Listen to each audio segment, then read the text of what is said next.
I got it! When I first heard about Dave being trapped in a maze... 1, 2, 3, 4! I built a labyrinth. Can you believe it? Dave is trapped in a cardboard maze in his living room and he can't get out. Welcome to Dave Made a Minute, the podcast where a whole bunch of us are exploring the film Dave Made a Maze 1 minute at a time. The twist. Many of the participants have never seen the film. Some don't even know what film they're sampling. They get their minutes and they tackle them as they see fit. Here's your host from the Groundhog Day Project and Michael Myers Minute, Robert Black. Minute 18, we've got playing cards, keyboards, and this maze really is big inside. Cameo note, the guy on the keyboard box, that's director Bill Watterson. To tackle Minute 18, we have Alan Sanders and Walt Murray of The Wilder Ride. You come home, there's a giant maze in your living room. You're like, what the? There's a giant maze in my living room. I've heard of people rearranging the furniture, but this is wackadoodle crazy. Give me a sense of that. This doesn't make any sense. A problem? A promise to myself? My solution's a problem. It's like a fucking cocktail party in here. I get a few words from you before you go. Welcome back to Minute or the Maze movie. Whatever this is that we're watching together. I'm Alan Sanders. And I'm Walt Murray. You could have found...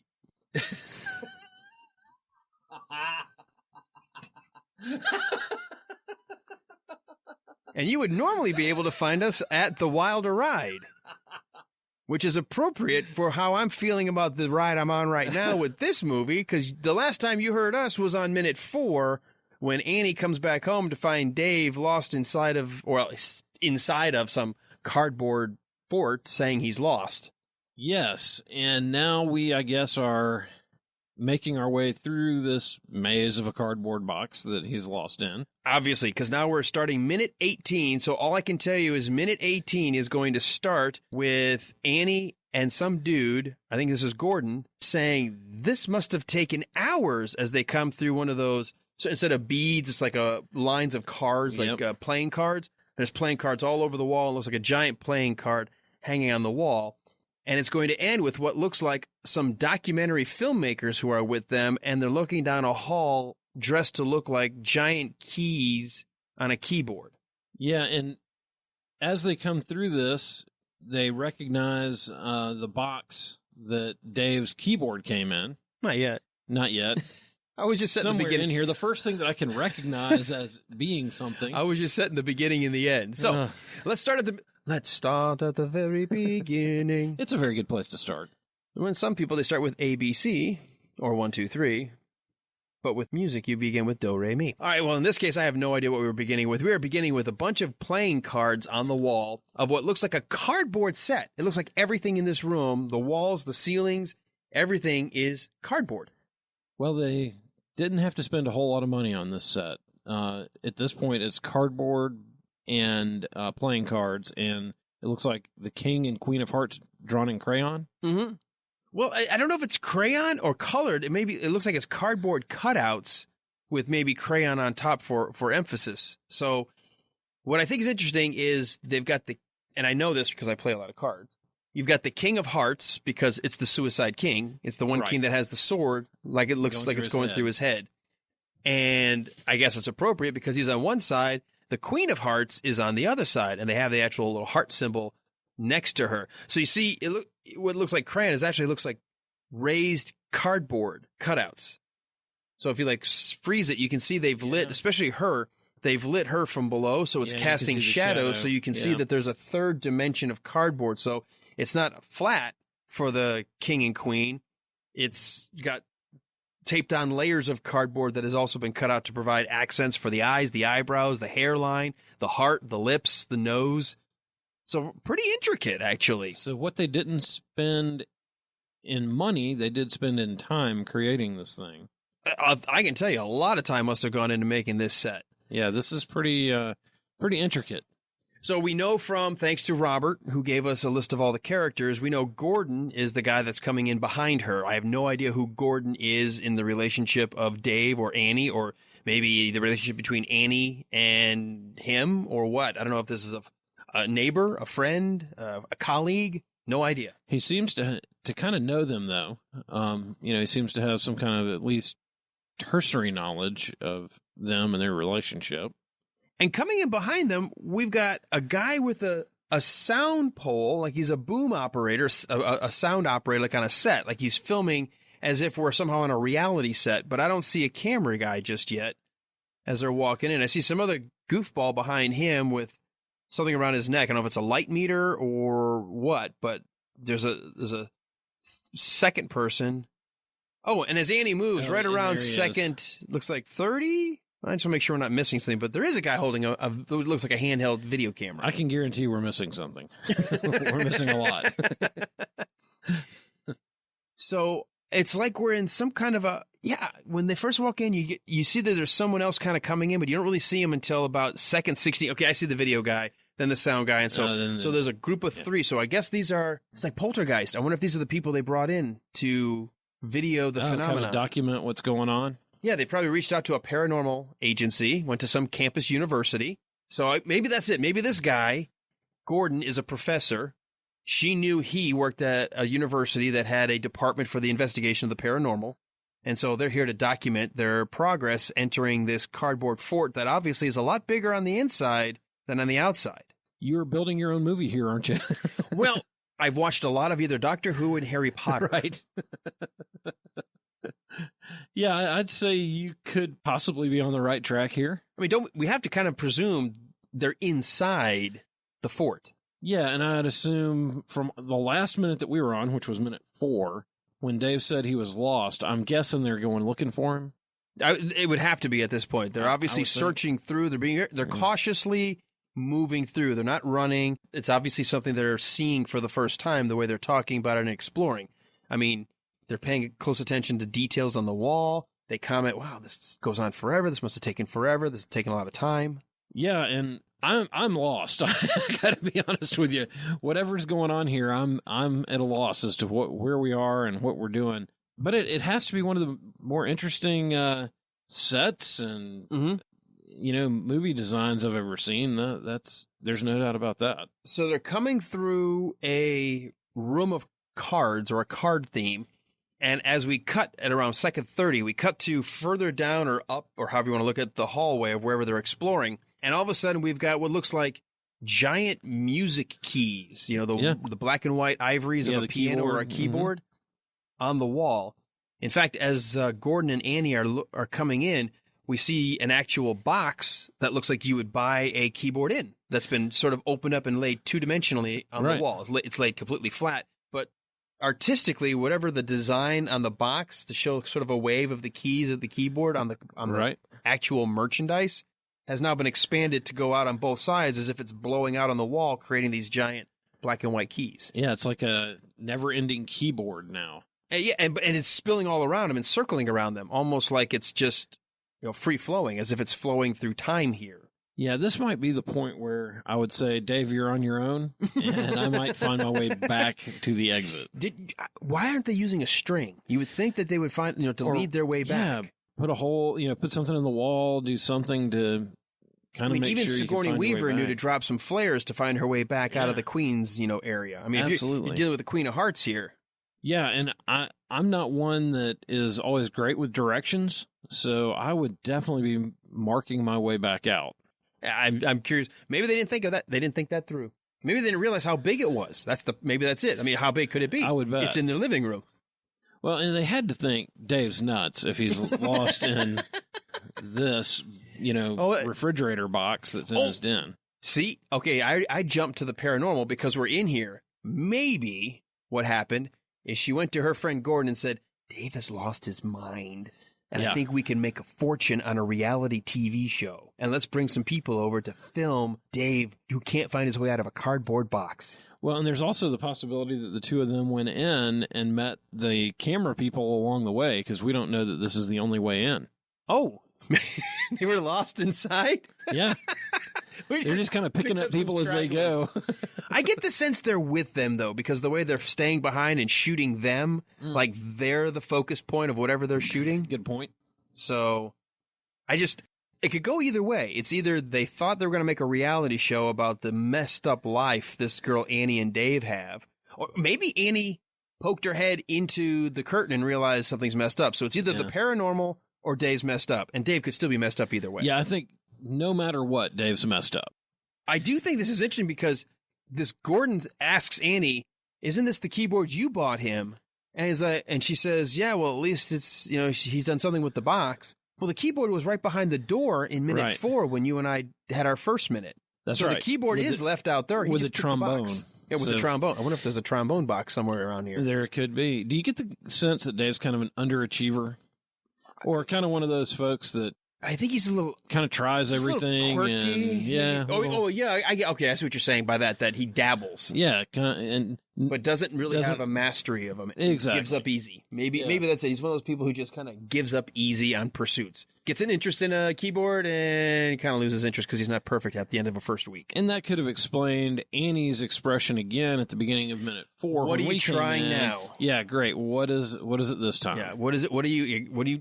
There's film reels on the wall. Maybe he was an independent filmmaker at one point in time, or at least a film student. There's the picture, like the old cameras or the cameras on the bookshelf. Maybe he tried photography.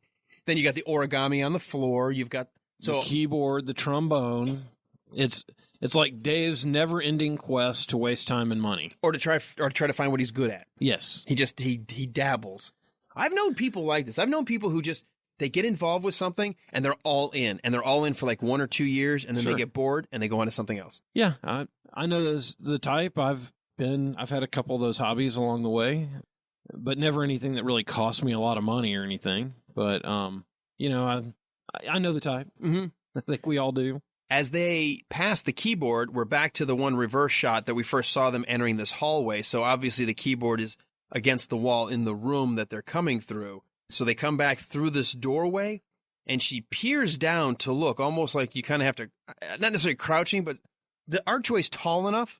But for some reason, she leans down, and then we get what looks like a POV, her point of view, because now she sees this long corridor that veers to the left, and it looks like, again, a row of nothing but keyboards. Yeah.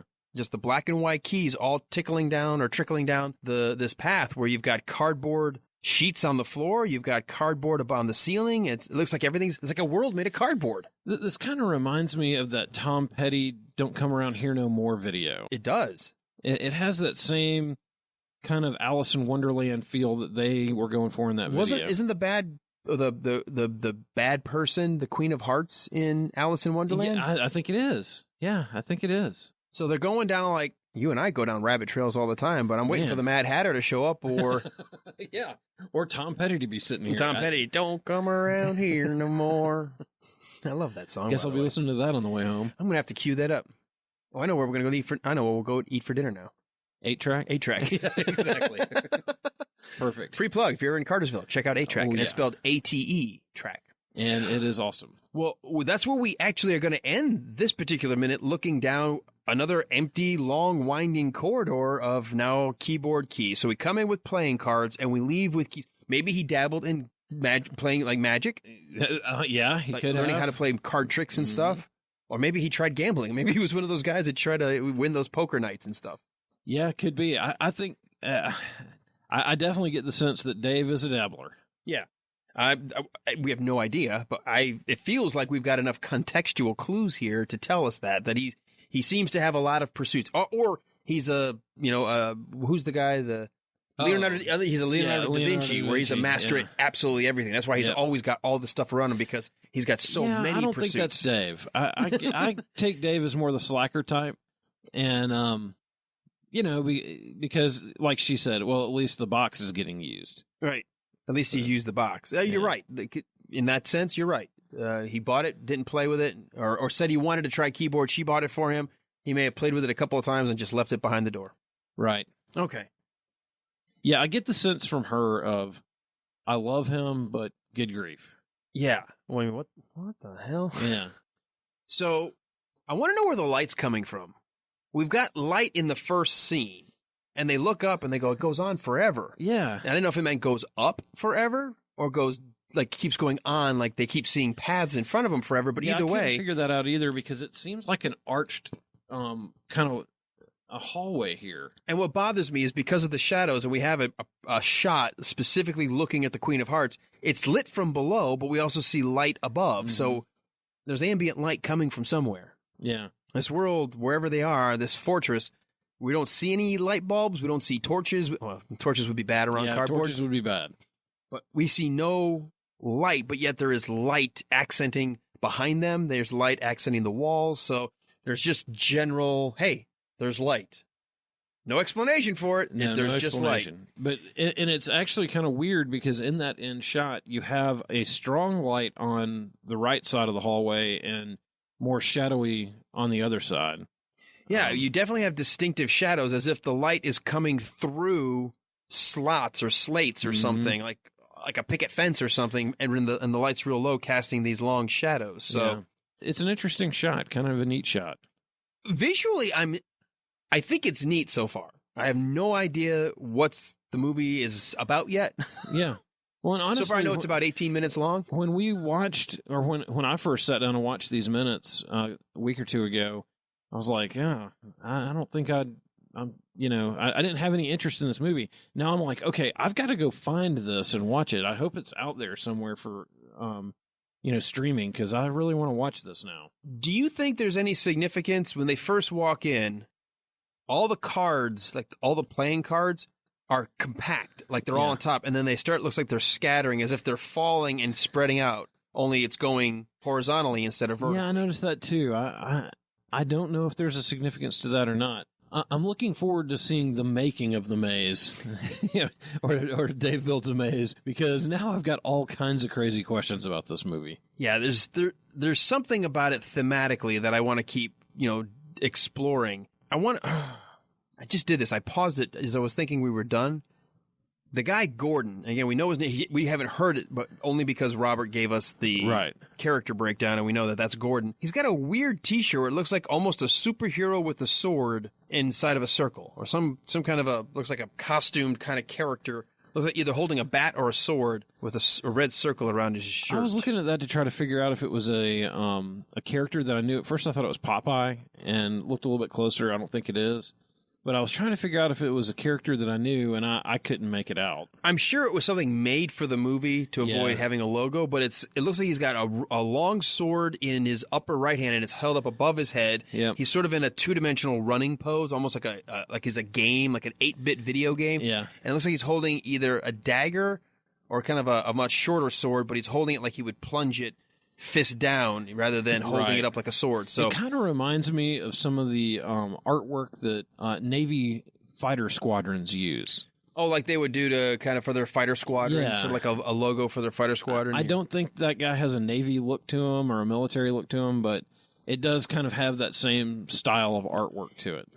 It's definitely if you can freeze it right at 27 seconds, it's very much some kind of a cartoonish knight or hero of some kind. Is that his second sword he's got? Does he have a sword in each hand? Yeah, I said he's got a sword and it looks like a dagger in the other one. Yeah. He's like the other one to like thrust or like to stab somebody versus the other one to slash with the sword. Yeah. Okay.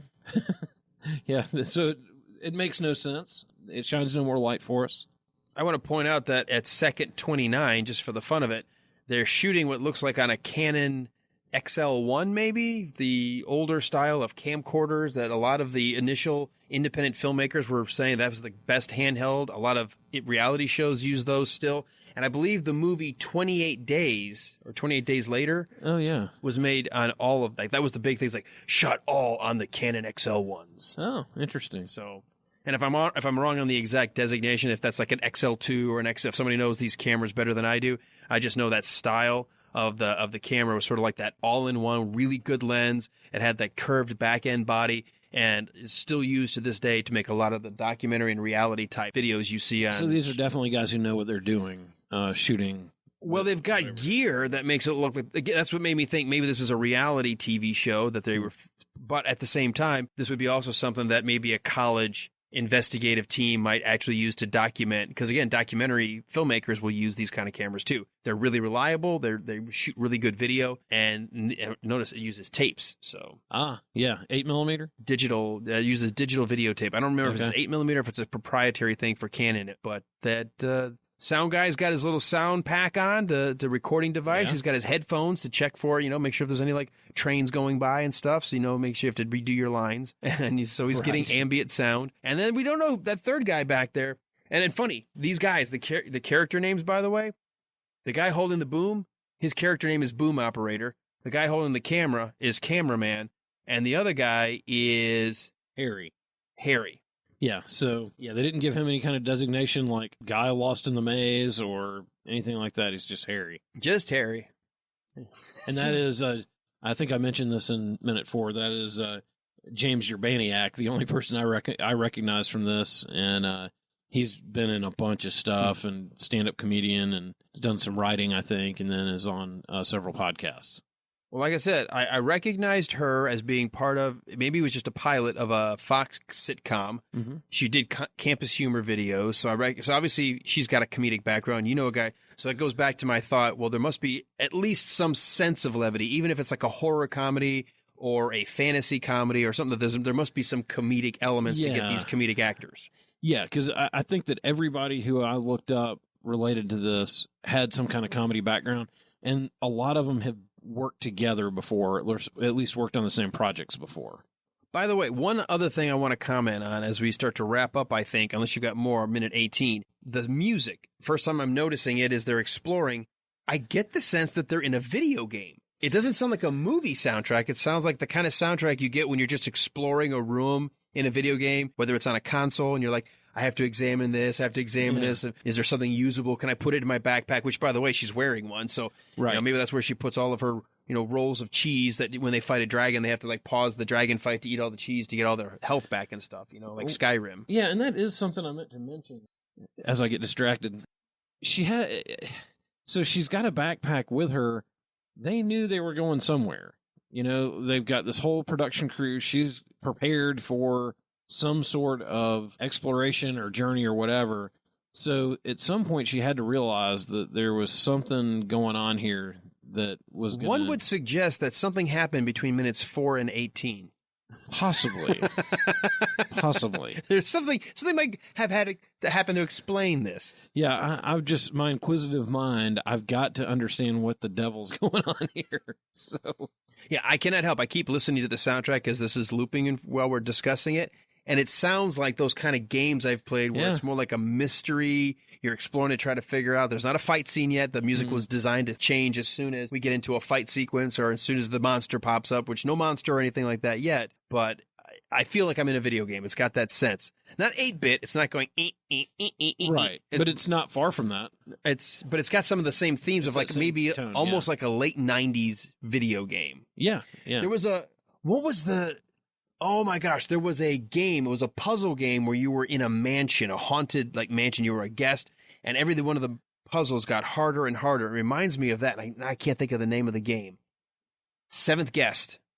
You were the seventh guest, and it reminds me of that where this would be playing in the background while you were trying to figure out the puzzle. Interesting. Yeah, do you get the sense that it's kind of filler music, or do you think that it was written for this? Where do you think the origin of that music is? I don't know. I'm going to guess it was written for this, but it certainly is drawing on from my background as a gamer, computer themes of those kind of exploration puzzle games, trying to figure something out. You're trying to solve. It's got kind of I guess it's a little bit like a modern Scooby-Doo vibe. Yeah. They're trying to figure it out. So yeah, and it's not music that I recognize outside of this. No. Since we're talking music as we wrap up, at the very beginning, it's low and slow. It picks up. But I'm wondering, are the sounds in the soundtrack only? I have not been able to figure that out. Because you hear what sounds like screams way in the background, almost like it's a dungeon, and like way down deeper in the dungeon, people are being tortured. But they're not reacting as though they're hearing those kinds of sounds, but yet you can hear it in the soundtrack. Yeah, I've been trying to figure that out too. So I don't know how much of it is music and ambiance in the soundtrack, or how much of it is sound that they should be hearing mixed with the soundtrack. They don't seem to be reacting to it, whatever it is. No, at least not yet. Not that we can tell. So it is an element of creepiness when you hear it, because if you have, again, headphones on, you hear like a long music, scream covered with the sound of the synthesizers and then the little and little drum beats and stuff. Yeah. So little plinks of the strings of the keyboard and whatever. That's all I got. That's more than what I had. Minute 18 of Dave Made a Maze, but we're calling it Minute Or because that's the Minute Project. The only reason why we know the name is you accidentally stumbled across it because you recognize some of the actors, and so we want to be straight up. neither one of us has seen anything beyond the 5 minutes we've been I given. think that may be obvious to the listeners. You don't think we know can fake what that? We're talking about. You know what? I'm gonna hold this thought for, because we don't come back till minute 42 now. I know. But remember how I saw back in minute 4 the 5D, and I joked about the fifth dimension? And I'm wondering how much of that might have been a clue that now it's not just because, you've got height, width, and depth, your 3 dimensions. Mm-hmm. Time or time space is your 4th dimension. That 5th dimension is kind of like what happens when things kind of shrink down and loop in upon themselves to help try to explain how electromagnetic forces and gravity and time all work together. I know that's part of the whole grand unification. How do you make the rules that work at the astronomical level, which are completely different than the rules that work at the subatomic level? And they keep coming, well, maybe there's a 5th dimension where things kind of shrink down and seem like almost like constantly changing but infinite loops. And I'm wondering if that's a clue on why they're wandering these aimless halls. That could be. Or I'm just making that crap up right now. Or you're giving them too much credit. Maybe I'm giving the filmmaker and the Dave story. just got baked and built a maze. Maybe that's it. Maybe they just, hey, man. Hey, Dave. Hey, man, it's me, Dave. Dave's not here. No, man. Hey, it's me, Dave. Open up. Dave's not here. All right, well, that's going to wrap it up for minute number 18. But before we let you go, you and I have a podcast. We just finished season 1 at the time we're recording this. And who knows, by the time this comes out, we might actually be in the midst of season 2, which we're not telling because just in case. But if somebody wants to find our podcast, where can they go, Walt? Best place to find us, any podcatcher is going to have our podcast. It's called The Wilder Ride. And one of the best places is if you're an iPhone user, an Apple person, is to go on the Apple Podcatcher and find us there. That would be called iTunes. iTunes, exactly. Thank you. And again, The Wilder Ride. And you can also find us on Facebook, facebook.com/The Wilder Ride. And then if you want to join our listeners group, there's a lot of great discussion going on there about the works of Gene Wilder and the folks that he worked with. And we'll be back later, not for several weeks, but we will be back minutes 42, which is going to start off with a really weird visual effect, like some of these characters are in weird black and white grain, and they're quoting lines from Raging Bull, and it will end, minute 42, with them looking at what appears to be a cardboard live-action stop-motion vagina? I guess. You and I better go get baked before we come back for this one. We better. All right, that's it for us. Hey, thanks for listening, and we look forward to seeing y'all in a few minutes. A few minutes. We'll be back in like 4 weeks. Yeah, 4 weeks. See you in a month. And then I can probably disarm all the traps. And then we can finish this maze. Who is with me? That was Alan Sanders and Walt Murray of The Wilder Ride taking on minute 18 of Dave Made a Maze. They will be back in minute 42. Next time on Dave Made a Minute, we've got me, Robert Black of Michael Myers Minute, taking on minute 19 and talking to Scott Narver, who plays cameraman. Thank you for listening to Dave Made a Minute. Intro dialogue snippets were taken from Dave Made a Maze, directed by Bill Watterson, written by Bill Watterson and Steve Sears, and produced by John Charles Meyer. Intro music is Diversion by The Equals, featured in the film Dave Made a Maze, and Life Cycle of a Match by Parvis Decree. Outro music is Leaving This Godforsaken Place and Her Presence is Strong Here by Parvis Decree. Dave Made a Minute is a production of Lemming Drop Studio and all other featured podcast producers. You can find more content at lemmingdrops.com. Check us out on Twitter, Facebook, and Instagram at Dave Made a Minute. If you like what you hear, throw us a rating and review on your podcatcher of choice, and check out all of the participants' other shows to spread the love around. Again, thank you for listening. As long as we're all working together, this is going to be fine. It's going to be great. I need you to notify the families of everyone who died here today. Totally. Wait, what?